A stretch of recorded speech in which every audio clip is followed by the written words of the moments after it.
반갑습니다.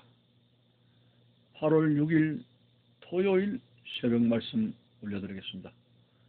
성경 말씀은 누가복음 6장 12절에서 16절까지 읽어드립니다. 이때 예수께서 기도하시러 산으로 가사 밤이 새도록 하나님께 기도하시고 알검에 그 제자들을 부르사 그 중에서 12를 택하여 사도라 칭하셨으니 곧 베드로라고도 이름 주신 시몬과 그의 동생 안드레와 야고보와 요한과 빌립과 바돌로메와 마태와 도마와 알페오의 아들 야고보와 실롯이라는 시몬과 야고보의 아들 유다와 예수를 파는 자 될 가룟 유다라.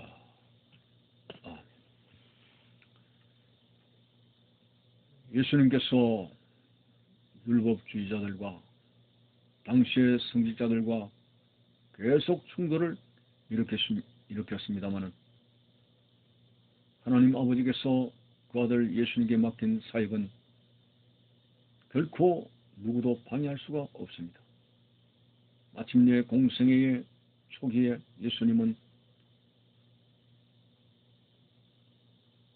예수님에 관한 복음 전도의 사역을 할 수 있도록 12사람을 제자로 선택하시는 모습이 나옵니다. 그냥 적극적으로 예수님께서 이 사람 저 사람 뽑으신 것이 아닙니다. 하나님의 섭리 가운데 되어지시도록 12절에 보니까 밤이 새도록 하나님께 기도하시고 12제자를 세울 때 적극적으로 감정적으로 세우신 것이 아니고 밤이 맞도록 기도하시는 가운데 하나님의 인도하심을 받아서 신중하게 12제자를 선택하시는 모습을 보게 됩니다. 자, 오늘 유명한 베드로, 시몬 베드로. 베드로는 반석이라고 하는 뜻으로 예수님께서 이름을 주셨죠. 그 다음에 그의 형제 동생 안드레와 세베대의 아들 큰 야고보와 요한, 그리고 오병이어의 사건 때에 각 사람에게 얼마씩 거두더라도 200데나리온이 부족하다는 계산이 빠른 빌립과, 그리고 바돌로메, 나다나엘이죠. 이스라엘 중에 사람 중에 감사한 것이 없도다고 칭찬들었던 사람입니다. 그리고 마태, 레이라고 하는 마태, 지난번에 새벽에서 말씀드렸죠. 마태오, 의심만은 하고 대명사가 붙은, 별명이 붙은 도마, 그 다음에 알페오의 아들 소야곱. 이 알페오의 아들 마태도 알페오의 아들 마태라고 되어 있는데 그 알페오는 지금 본문의 알페오가 아니라 동명이인입니다. 알페오의 아들 야고보와 셀롯이라는 시몬, 다른 성경에는 가나안인 시몬, 열심당원이죠. 시몬과, 그리고 야고보의 아들 유다, 그러니까 알페오의 아들 야고보라고 되어 있는데 그 야고보의 아들 유다라고 나와 있습니다. 근데 다른데 보면은 야고보의 아들이 아니라 야고보의 형제라고도 나와 있습니다. 야고보의 형제 유다, 다데오, 유다. 그래서 야고보의 형제라고 말하기도 하고 야고보의 아들로 오늘 표기가 되었습니다만, 그 다음에 예수를 파는 자들 가룟 유다가 나와 있습니다. 오늘 예수님께서 12제자를 세우신 것에 대해서 세 가지로 나누어서 말씀을 생각해 보겠습니다. 첫째로, 하나님은 전능하시지만은 사람을 통해서 일을 하시기를 원하신다는 걸 발견하게 됩니다. 예수님은 전능하신 하나님으로서 혼자서 다 하실 수가 있습니다만, 그러나 사람을 연장으로 삼아서 일을 하시는 모습이 나옵니다. 오늘 12제자는 예수 그리스도의 생명의 복음을 전하는 연장이 되었습니다. 제자들이 사실상 일하는 것이 아니라 주님께서 그들을 통해서 일하시는 것입니다. 예를 들어서 구약의 이스라엘 백성들이 애굽을 나와서 광야를 걸어갈 때 모세와 아론의 리더십이 대단했습니다. 그런데 시편 말씀에는 모세와 아론이 이스라엘 백성들을 인도했다고 말하지 않습니다. 모세와 아론을 통해서 하나님이 이스라엘 백성들을 인도하셨다고 분명히 기록하고 있습니다. 우리는 참으로 내가 일하는 것이 아니라 진정 하나님의 뜻 가운데 부름을 받고 교회를 섬기는 일을 하고 있다면 그것은 하나님께서 나를 연장을 삼으셔서 하나님께서 나를 통해서 일하시기 때문에 오늘 우리는 나를 자랑할 것이 아니라 모든 영광을 하나님께 돌려드려야 된다는 분명한 신앙을 여러분들이 가져야 될 것입니다. 하나님이 나를 통해서 하고 계신다는 것. 그 다음에 두 번째는 사람의 재능으로 일하는 것이 아니라 하나님의 능력으로 일을 해야 하는, 이게 바로 부름받은 자의 사역의 원천이 되는 것입니다. 자기가 가지고 있는 경험, 재능, 이것이 아닙니다. 기도하고 성령불 받고 성령의 역사와 권능과 능력으로 하나님이 일을 하게 될 때 진정 사단의 권세를 물리치고 온전히 하나님께서 기뻐하시는 열매 맺는 사역자가 될 수 있다고 하는 겁니다.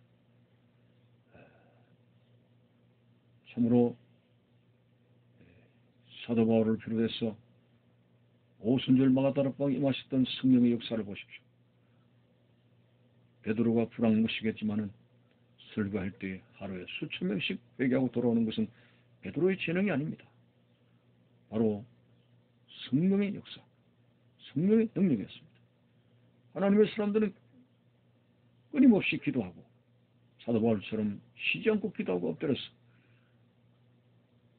내 속에 역사하시는 성령의 내조 역사 능력으로 말미암아 하나님이 일을 해야 된다는 거, 그거 잊어버려서는 안 되는 것입니다. 마지막 세 번째는 오늘 이 12제자가 주님 앞에 부름을 받았을 때 순종을 했습니다. 모든 것을 버려두고 주님을 쫓아가는 위대한 사람들이었습니다. 사실 모든 걸 버리고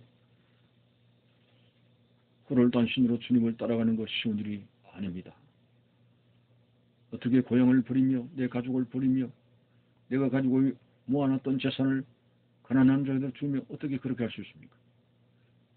사실 부자 청년이 그렇게 하지는 못했습니다. 네가 가지고 있는 것을 전부 가난한 자들에게 주고 너는 빈몸으로 나를 쫓으라고 했을 때 그 부자는 크게 근심을 하면서 주님을 떠나버리고 말았습니다. 그렇게 못한다고 하는 것이죠. 그러나 주님의 은혜 가운데 부름받은 오늘 이 제자들은 모든 걸 다 버려두고 주님을 따라갔습니다. 물론 어떻게 그렇게 세상의 모든 것을 버리고 복음을 전한 자가 될 수 있느냐라고 하지만은 하나님께서 결코 그 하나님의 부르심에는 후회함이 없습니다. 진정 영원한 생명의 나라에서 볼 때 하늘의 상급이 얼마나 크겠으며 이스라엘 12지파를 다스리는 권세를 가지고 영생복락의 자리에 들어서게 된 예수님의 제자들이 얼마나 복됩니까? 참 순종한다는 것은 대단한 결단인데 그것도 하나님의 은혜인 줄 압니다. 오늘 우리들도 예수님을 따라가게 될 때 세상의 여러 가지 습관과 미신과 욕심을 버리고 나에게 주어진 십자가를 달게 지고 간다는 거 굉장히 어려울 수도 있습니다.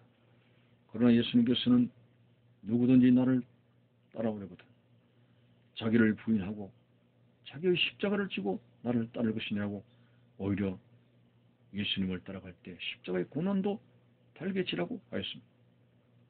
다시 말해서 오늘 이 땅에서 잘 먹고 잘 사는 이런 것은 육의 죽음으로 말미암아 모든 것이 한 줌의 흙으로 돌아간다는 그런 관점에서 너무나 허무합니다. 그러나 예수님이 지도자처럼 수고를 하늘에 쌓아두고 보물을 하늘에 쌓아두고 용하는 도상에서 하나님의 인정을 받고 거기서 우리의 눈에서 눈물을 씻기시고 무거운 짐을 벗겨주시고 우리에게 당연히 일해야 되겠지만은 그게 상급을 주시는 영원한 상급을 누릴 때 얼마나 행복한 결과를 가져오겠습니까? 그러므로 세상의 짧은 영광과 세상의 것들을 우리는 부인하고 주님의 영원한 나라의 상급과 영원한 것을 바라보면서 오늘도 성도의 본분을 잊어버리지 말고 자기에게 주어진 십자가를 달게 지고 가는 그런 훌륭한 성도의 결단의 모습이 되시기를 바라는 것입니다. 감사합니다.